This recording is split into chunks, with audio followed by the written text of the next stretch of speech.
आम आदमी पार्टी के लिए मौजूदा समय एक ऐसे दोराहे की तरह है जहां ऊपर की राजनीति और नीचे की जमीन दोनों की कहानियां एक दूसरे से बिल्कुल अलग नजर आ रही है।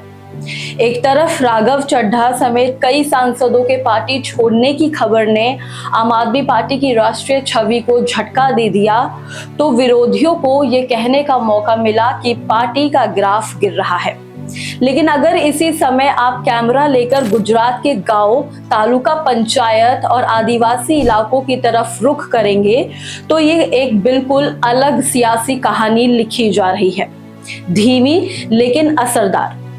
नमस्कार, आप देख रहे हैं न्यूज़ आई, मैं हूं आपके साथ काजल चौधरी।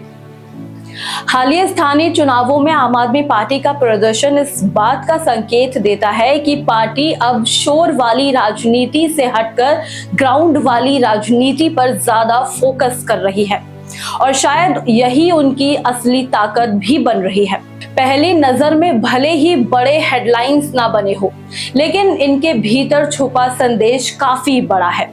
आम आदमी पार्टी की कुछ सीटों की संख्या बढ़कर करीब 410 तक पहुंच गई है, जो दिखाता है कि पार्टी ने न सिर्फ चुनाव जीता है बल्कि लगातार अपनी जड़ें भी मजबूत की है।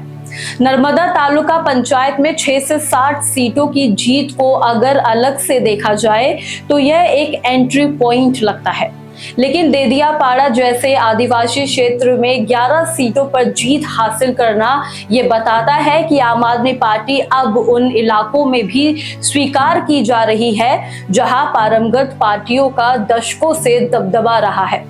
आदिवासी इलाके में किसी भी नई पार्टी के लिए जगह बनाना आसान नहीं होता, क्योंकि वहां राजनीति सिर्फ विकास के वादों से नहीं बल्कि भरोसे और लंबे जुड़ाव से तय होती है। ऐसे में आम आदमी पार्टी की ये एंट्री अपने आप में ही एक बड़ा राजनीतिक संकेत है। अमरेली जिले की बक्सारा तालुका पंचायत में 16 में से 10 सीटों पर जीत को अगर गहराई से समझा जाए तो ये सिर्फ एक जीत नहीं बल्कि स्थानीय स्तर पर पकड़ का उदाहरण भी है। इसका मतलब साफ है कि पार्टी ने वहां सिर्फ उम्मीदवार खड़े नहीं किए बल्कि मतदाताओं के बीच अपनी एक विश्वसनीय पहचान भी बनाई है।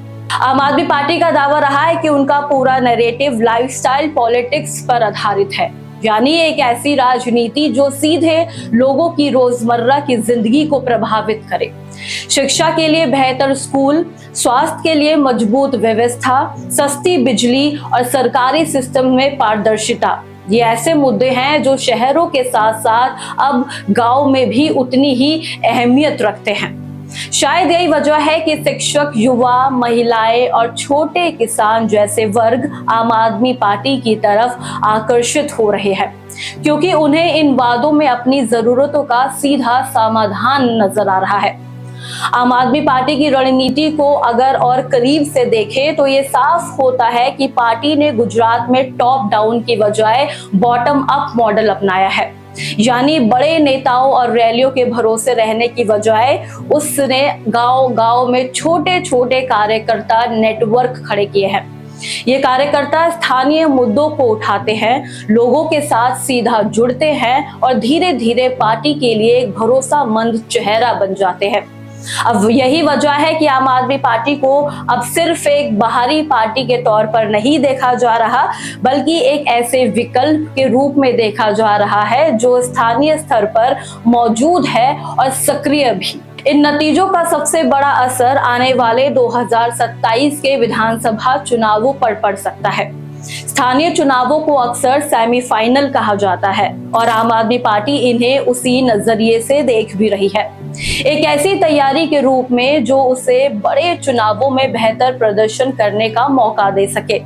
अभी तक गुजरात की राजनीति मुख्य रूप से भारतीय जनता पार्टी और कांग्रेस के बीच सीमित रही है, जहां एक पार्टी का मजबूत दबदबा है और दूसरी मुख्य विपक्ष के रूप में मौजूद है। लेकिन आम आदमी पार्टी इस समीकरण को बदलने की कोशिश कर रही है। वो खुद को तीसरे विकल्प के रूप में स्थापित करना चाहती है, जो न सिर्फ वोट काटे बल्कि धीरे धीरे सत्ता की दौड़ में भी शामिल हो सके। हालांकि चुनौतियां अभी कम नहीं है। गुजरात जैसे राज्य में जहां राजनीतिक ध्रुवीकरण काफी गहरा है और संगठनात्मक ढांचा बहुत मजबूत है, वहां किसी नई पार्टी के लिए तेजी से आगे बढ़ना आसान नहीं होता।